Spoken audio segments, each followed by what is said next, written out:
Welcome to NFL Nexus. You know, here's the thing about winning a Super Bowl. It's not the end of the story. It's actually the start of a whole new, much harder challenge. How do you do it again? The confetti is just settled, but for the front office, the real battle is just beginning. Today, we're going to dive deep into what I'm calling the Champions Paradox, and we're going to look at it through the eyes of the Seattle Seahawks. We'll explore how a team at the very top of the mountain tries to stay there, balancing these powerful, emotional things like loyalty and legacy against the cold, hard, brutal business of building a roster for the future. So, let's kick things off with a big question, one that really gets to the heart of pro sports. It's something every GM has to wrestle with every single year. In a league that is completely driven by salary caps, data, and players bouncing from team to team, what is loyalty actually worth? I mean, in cold, hard cash, is it a real asset you invest in, or is it just a nice idea, a luxury you can't really afford when a championship is on the line? Well, the Seahawks were just forced to put a very specific multi-million-dollar price tag on it, and believe me, their answer is pretty fascinating. All right, just look at this slide for a second. On the surface, this makes absolutely no sense. It almost looks like a mistake. On the left, you've got a player's entire regular season receiving stats from 2025. 2 catches for 20 yards and 0 touchdowns. I mean, that's the stat line of a guy who's barely on the team. But then, look to the right. A contract offer of $5.5 million. That is not backup money. That's solid starter money. So, what gives? How in the world do you justify that kind of cash for that kind of production? Well, that's where our story really gets going.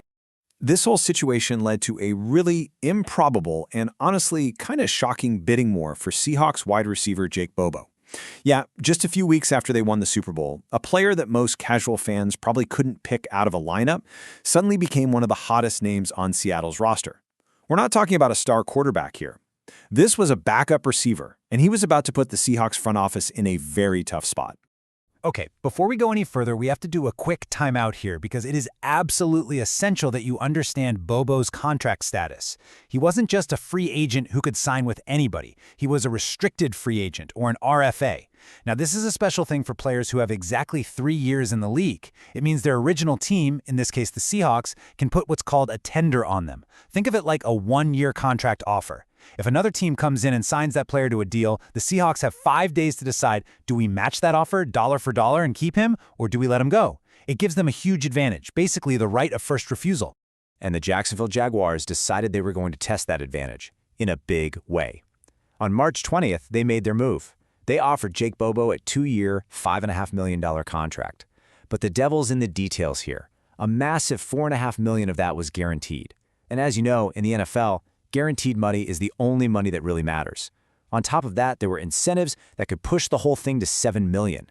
Now remember, Seattle's original tender was just over $3.5 million. So Jacksonville was betting that almost $2 million extra bucks, plus that huge guarantee, would be enough to pry him away. They basically dared Seattle to overpay for a backup. The clock was officially ticking. 5 days. So, Jacksonville's plan was logical, it was calculated, and it was about to run smack into something their spreadsheets and fancy analytics just couldn't measure. They got the numbers right, they understood Seattle's cap situation, but they totally missed the human element. A deep sense of loyalty that, as it turns out, you just can't put a price tag on. While all the teams were negotiating and the agents were doing their thing, Jake Bobo himself just put it all out there. He said, quote, "I love this organization. This organization gave me a shot in the NFL. I owe my career to this organization." And then he delivered the absolute knockout punch to Jacksonville's plan with this quote, "If you're giving me the choice, I'm choosing this place 10 out of 10 times." I mean, come on. That is not the kind of thing you hear from a player who's trying to squeeze out a better deal. That's real. That's a guy saying exactly where he wants to be. And this loyalty, man, it wasn't just created out of thin air. It was forged over generations. This is a football family. His grandpa, Keith Bobo, was drafted by the Dallas Cowboys way back in 1974. His dad, Mike, was the captain of his team at Dartmouth. And tragically, his dad passed away in 2024 after a really tough battle with sarcoma. So he never got to see his son win the Super Bowl. But the values he taught him about being loyal, about honoring the people who give you a shot, you could see them all on display 2 years later when Jake had this choice to make. For him, this was about way more than just a business decision. So, when Seattle officially matched that offer, they weren't just paying $5.5 million for 2 catches. No way. They were investing in all the other stuff Bobo does, the things that never show up in a box score. He's known as the team's best blocking wide receiver. That's huge for their run game. He's a core special teams player, one of those guys who does all the dirty work. And hey, let's not forget the biggest moment of all. In the NFC Championship game, with everything on the line, who caught that huge 17-yard touchdown? Jake Bobo. They paid for trust, they paid for clutch plays, and they paid for a guy who is the living, breathing definition of the culture they want to build. Okay, so retaining a key culture guy like Jake Bobo, that's one piece of the puzzle solved. But winning a championship, well, it creates a whole new set of problems. The biggest one for the Seahawks front office is this. How in the world do you reload your roster to make another run when you are basically broke when it comes to the most important currency in the NFL, draft picks? Just look at that number, 4. That's it. The Seahawks have just 4 total picks in the entire 2026 draft.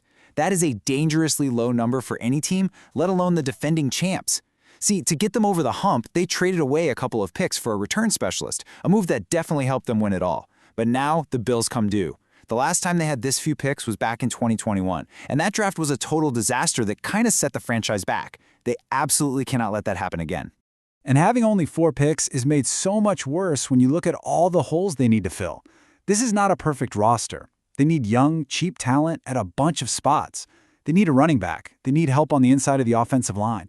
You can never have enough pass rushers or corners. I mean, you look at this list, 4 picks to fix 6 or more positions. The math just doesn't add up. So this is where the Seahawks have to get really creative. And their best move, their most likely strategy, involves turning their biggest disadvantage, picking dead last at number 32, into their single greatest weapon. It seems counterintuitive, right? But for Seattle, that 32nd pick isn't just a draft choice, it is a golden ticket. To understand why pick 32 is so powerful, you have to know about the 5th-year option. This is a special tool in the contract that is only available for players picked in the first round. It lets the team lock that player up for an extra 5th year on their cheap rookie deal. And that 5th-year salary isn't some crazy number, it's based on a league formula. For important positions, this is a massive, massive advantage. It gives you an extra year of control over a great player for way less than he'd get on the open market. And because that option only applies to first-rounders, it makes the 32nd pick incredibly valuable. It is the absolute last chance for a team to draft a player and get that sweet, sweet contract perk. Every single year, without fail, you see teams at the top of the second round, say pick 33 or 34, desperately trying to trade up into the bottom of the first. They're not just trading up for the player, they're trading up for the contract. This creates a feeding frenzy, and the Seahawks, holding that last ticket to the party, are in the perfect spot to cash in. So what's the game plan? Well, it's a pretty simple but really effective 4-step process. Step 1, as soon as they're on the clock, their phones are going to be ringing off the hook. Step 2, they'll listen to all the offers from those teams trying to sneak into the first round. Step 3, and this is the big one, they trade back. They send that 1 pick at 32 to another team in exchange for a package of multiple picks, maybe a second and a third or something like that. And finally, step 4, they use all those new picks they just got to fill all those holes we were just talking about. It's about turning 1 lottery ticket into 4-5. Okay, let's bring it all home now. This is where we see how these 2 different stories, the emotional decision to re-sign Jake Bobo and the cold, calculated plan for the draft, aren't separate at all. They're actually 2 halves of the very same strategy for how you build a champion that can last in today's NFL. This slide really lays out their whole philosophy. It's a 2-pronged attack. On one side, you've got retain culture. That means you spend your money on guys like Jake Bobo, players who are proven, loyal, and are the exact kind of person you want in your building. You reward them, even if the stats aren't flashy, because they're the glue. Then, on the other side, you have acquire talent. This is where you use the draft, not to fall in love with one guy, but to constantly bring in a wave of young, hungry, and, most importantly, cheap players to compete for jobs. So the big takeaway here is that it's not a choice, it's not culture or talent. A real championship team needs to balance the heart of the team with the business of building it. You need the Jake Bobos to set the standard and show all those new rookies you just drafted what it means to be a pro. One side feeds the other, and that's how you create a cycle of success that can hopefully last for a long, long time. And so we'll leave you with this final thought. Think about it. The Jacksonville Jaguars tried to use data and dollars to get a player. On paper, their plan made perfect sense. It probably would have worked 99 times out of 100, but it didn't work this time. And maybe, just maybe, the Seahawks' ability to keep winning will come down to their ability to measure the things that a spreadsheet just can't. In a league that's getting more obsessed with analytics every day, maybe the real advantage is understanding what makes people tick. Thanks so much for watching this deep dive here on NFL Nexus. We really love breaking down the strategies that shape the league. If you enjoyed this explainer, do us a huge favor and hit that subscribe button and, of course, like the video. And we definitely want to hear from you. Drop a comment below and let us know what you think. If you're the GM, are you trading that 30-second pick or are you staying put and taking a player? And hey, a really great way to help support the channel is by checking out our brand new NFL coloring books. They're perfect for fans of any age, for your kids, your grandkids, even for you. You can find them by clicking the link down in the description or just by scanning the QR code on your screen right now. Thanks again for watching. We'll see you next time.